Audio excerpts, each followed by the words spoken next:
আসসালামু আলাইকুম, কি অবস্থা সবার? ভিডিও দেখে নিশ্চয়ই বুঝে ফেলেছেন যে ফুচকা নতুন আরেকটি ব্লগ নিয়ে আপনাদের মাঝে চলে এসেছি। আজকে যেখানে ফুচকা ট্রাই করেছি এটা ঢাকার ভিতরে কোথাও না, ঢাকার অদূরে ব্রাহ্মণবাড়িয়াতে গিয়েছিলাম। এখানের ফুচকা আসলে ট্রাই না করলেই না, কারণ এই ফুচকার সুনাম খুব শুনেছি, যার কারণে এখানে এসে ট্রাই করা। এটা কি পানিপুরি?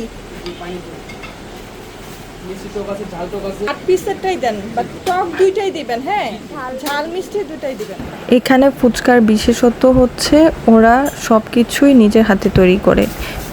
সব কিছু বলতে ফুচকার শেলটা পর্যন্ত ওরা নিজের হাতে তৈরি করে, যার কারণে ফুচকাটা খুব ক্রিস্পি থাকে এবং খেয়ে মজা পাওয়া যায়। আচ্ছা, আমার এই ফুচকার ভিডিও দেখে অনেকেরই হয়তোবা মনে হতে পারে যে এখানে ফুচকাটা একদিন ট্রাই করা উচিত। সো তাদের জন্য আমি লোকেশনটা বলে দিই। লোকেশনটা হচ্ছে ব্রাহ্মণবাড়িয়া কলেজ পাড়ার ডিসি বাংলো রোডের সোজা এসে হাতের ডান পাশে।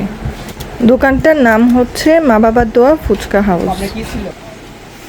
ওদের এখানে সব রকমের ফুচকা প্লেটারই পাওয়া যায়, ইভেন দই ফুচকাও পাওয়া যায়, বাট ওদের কিছু প্রবলেমের কারণে আপাতত দই ফুচকাটা অ্যাভেলেবেল না।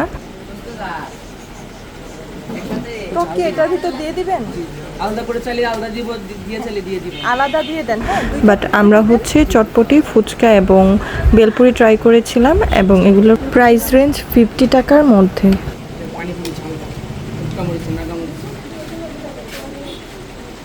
সব সময় এভাবেই দেন?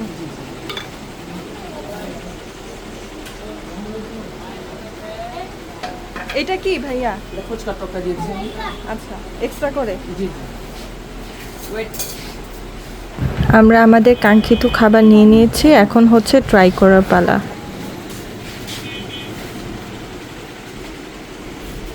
দুইটা চামচ দিও তো ভাই। এই হচ্ছে আমাদের ফুল আয়োজন। চটপটি, বেলপুরি, ফুচকা। এখানে আলাদা করে ঝাল টক, মিষ্টি টক, আর এটা হচ্ছে চটপটি টক। ফার্স্টে আমরা হচ্ছে চটপটিটা ট্রাই করি।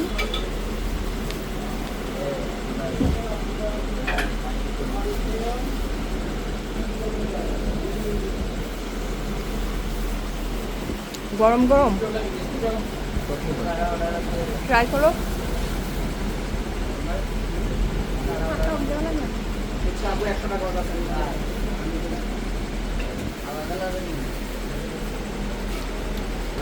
ওদের ফুচকা চটপটি ট্রাই করার পর আমার যা মনে হয়েছে তা হলো ঢাকা থেকে ওদের চটপটি ফুচকা একদমই অন্যরকম, খুবই সুস্বাদু এবং ফ্রেশ। কিন্তু একদম ফ্রেশ। ফুচকার আসলে মেন জিনিসটা কি, মানে সব কিছু একদম ফ্রেশ হলে তখন খাইতে ভালো লাগে। মিষ্টি টক দিয়ে ট্রাই করবো, মিষ্টি টকটা আমার ভালো লাগে।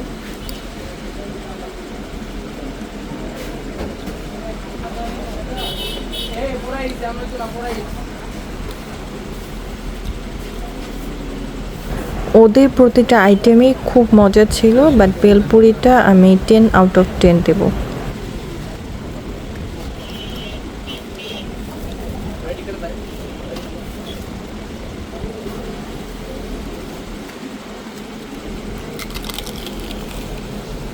বাইটেই নিশ্চয়ই বুঝে ফেলেছেন যে ফুচকার ক্রিসপিনেসটা কত হাই।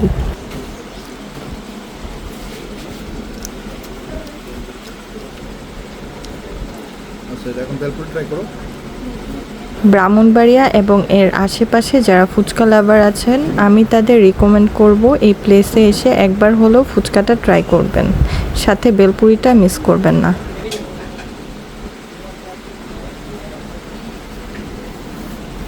এই তো আমাদের খাবার দাবার একদমই শেষ পর্যায়ে, মানে আমরা সব খাবার খেয়ে শেষ করে ফেলেছি, আর লাস্টে এসে মনে হলো না, আরও দুটো বেলপুরি না খেলেই না। সবাই ভালো থাকবেন, আজকের মতো বিদায় নিচ্ছি, আল্লাহ হাফেজ।